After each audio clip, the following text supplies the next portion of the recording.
people don't know why they're successful, and you can't do it for yourself. Mhm. That's been the basics of really our existence, because almost all of our members don't know why they're successful, need to understand that. And that's why you can't read the label if you're inside of the bottle.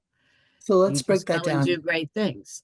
Let's break it down for everyone, including the CMOs out there, right? Because many of us tell ourselves, well, I'm different because look at my list of job titles, look at the accomplishments on my resume, and that's not what we're talking Well, about. it's the same one on everybody else's and you're a competitor. Think about this. If I have 100 CMO resumes in front of me and everybody's got the same job title and all I'm seeing is a job description, you look like everybody else with different numbers on it that I'm glazing over. And I still don't know why that's important or why you're different.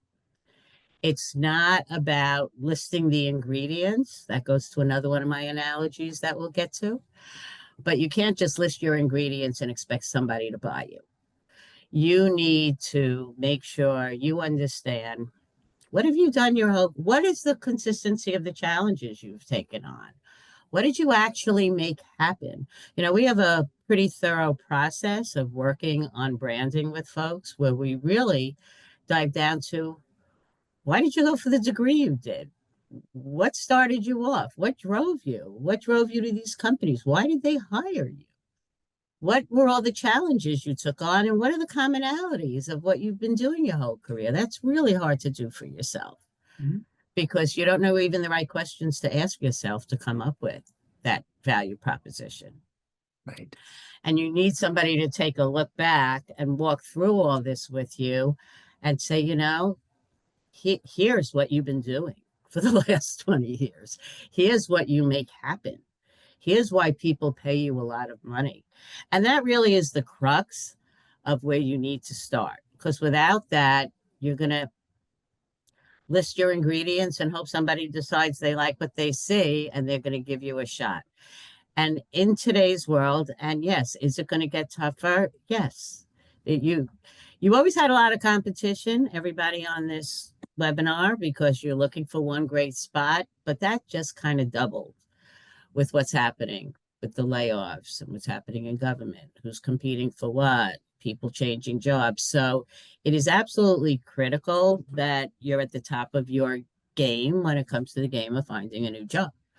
But it starts off with understanding your value, because what that will do, Tony, to give another piece of advice for everybody out here, is when you know that, you could start having conversations in companies you're interested in before they even know they need you or before they even have a job. So if you understand what you make happen in companies, what problems you solve, you're able to talk about that in a compelling way to show your value.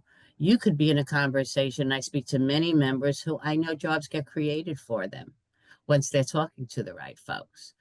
Or you're in early enough that it starts thinking, yeah, I could use somebody like you and I'm going to have that need. And then you're not even in the mix with other candidates because you're already having those conversations where you are ahead of everybody else. So understanding your value proposition and your brand comes into play to be even more proactive in your job search when you understand that, and to get around what others might be doing typically, and to be able to respond when you have that compelling LinkedIn profile and Corn Ferry calls you and says, so what do you do?